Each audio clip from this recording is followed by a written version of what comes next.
Lars Enarson in Israel with Gaza behind me in the background at the horizon. This is day 8 in the war here in Israel, and I will give you a short update. Israel has now started to enter into Gaza, and Prime Minister Netanyahu has said it's going to be a long and complicated procedure to overcome and defeat this terror organization in Gaza called Hamas. Israel is left with no other choice than this time Hamas has to become a defeated foe that cannot rise itself against Israel anymore. So we need to pray for Israel. It is a very difficult situation for Prime Minister Netanyahu. Many have now started already to criticize Israel for what they are doing in Gaza. But we need to pray that God is going to help his people in this conflict. Up till now, Israel has afforded to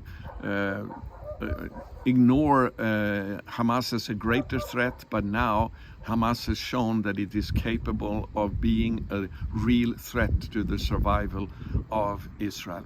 Iran has now threatened to join this war if Israel does not stop its invasion into Gaza, and Russia has already expressed their full support for Hamas in this battle.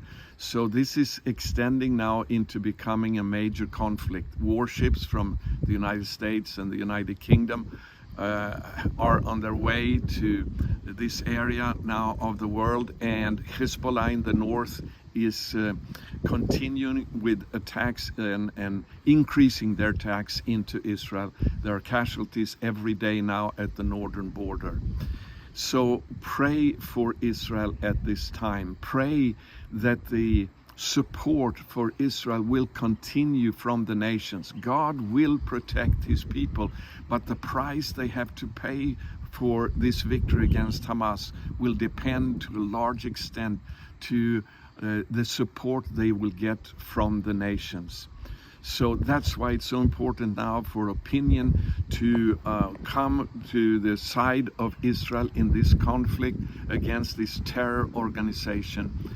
Israel, as I said, has no choice, regardless of what price that has to be paid now to defeat Hamas.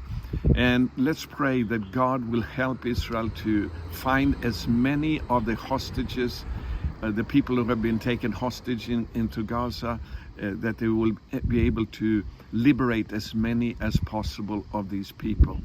There are still some terrorists that Israel, they believe are loose inside of Israel.